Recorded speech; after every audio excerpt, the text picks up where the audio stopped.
In the intricate web of our modern society, where digital and physical realms intertwine in some strange, magical universe, the lines between words and actions are increasingly blurred, and today we stand at this crucial juncture where the consequences of online behaviour are laid bare, and the time for accountability has arrived.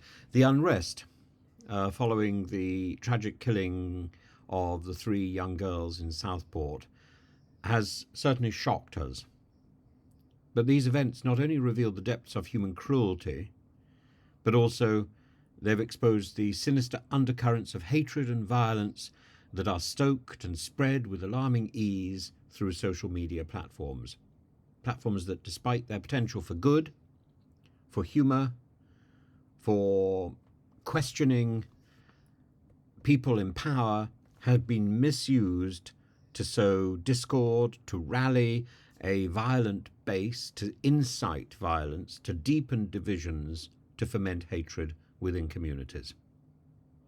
One such individual, Julie Sweeney, a 53-year-old woman from Cheshire, has been rightly held accountable for her reckless and abhorrent words. Her callous post on Facebook, that's a site which is supposed to promote friendship and neighbourliness, and supposed to reach out to people who share your desire to be a community. I must confess, I hardly use Facebook these days. I find it invasive and sort of irritating. Whereas at one time, I was very keen. In fact, at one point, I had 2 Facebook accounts for some reason. I'd sort of signed up twice. And one Facebook account has now unaccountably disappeared without any explanation. It's just gone. And I think, well, so be it. I hardly notice its disappearance, really. Except that there were lots of photographs and pictures on there, which I'd used as a sort of bookmark, as a way to keep them.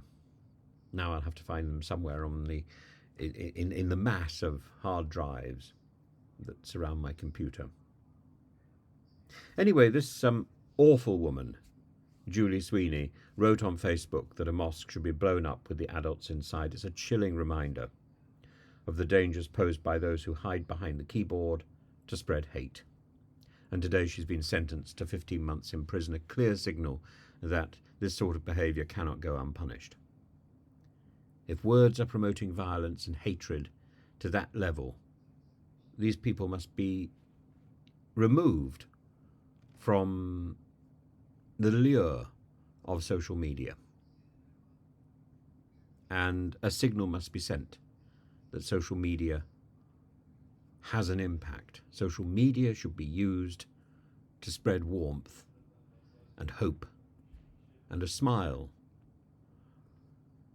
Sweeney's case is emblematic of a broader issue, the pervasive influence of online instigators who believe they can act with impunity, who masquerade under fake names. These so-called keyboard warriors have long relied on the anonymity of the internet to incite violence, propagate hatred, thinking they can evade responsibility for their words. But as this case demonstrates, there is increasingly nowhere to hide. The digital trail they leave behind is a powerful tool in the hands of law enforcement, and justice is catching up. Even if you go on the streets and wear a balaclava. Remember that wonderful piece of knitwear that was invented for people fighting in the Crimea. And it was knitted by women, I presume mostly women, women and Tom Daly maybe. Tom Daly would have been very good at coming up with a balaclava. But it was knitted by people for the soldiers in fighting in the Crimean War. It's a wonderful invention, and yet perverted by people wearing these balaclavas on the streets, pushing wheelie bins and so on, but with AI and with careful police frame by frame analysis of CCTV footage. There is nowhere to hide. Justice is catching up. The Crown Prosecution Service, the CPS, has charged close to 400 people in connection with the disorder and the the riots that followed the Southport killings. Among these are individuals like Daniel Russell, who was jailed for his part in an anti-immigration riot in Bristol, where he was seen kicking a black man, or the Rotherham man, identified from TikTok footage as part of a mob that stormed a hotel housing asylum seekers. The list goes on, and with each case serving as a stark reminder that words and actions online carry real-world consequences. Yet it's only the beginning. The investigation into these digital instigators will likely reach further and deeper than many expect. While individuals like Sweeney are now facing the consequences of their actions, others, more cunning, more calculating, have managed to evade justice, at least for now. Figures like Tommy Robinson, who have long walked the fine line between free speech and incitement, and I've gone out of my way to try to accommodate him and try to see the best in him. But at any point in this last week, he could have spoken up and spoken out against violence, but he didn't. He didn't. He tried to distance himself from the violence that happened.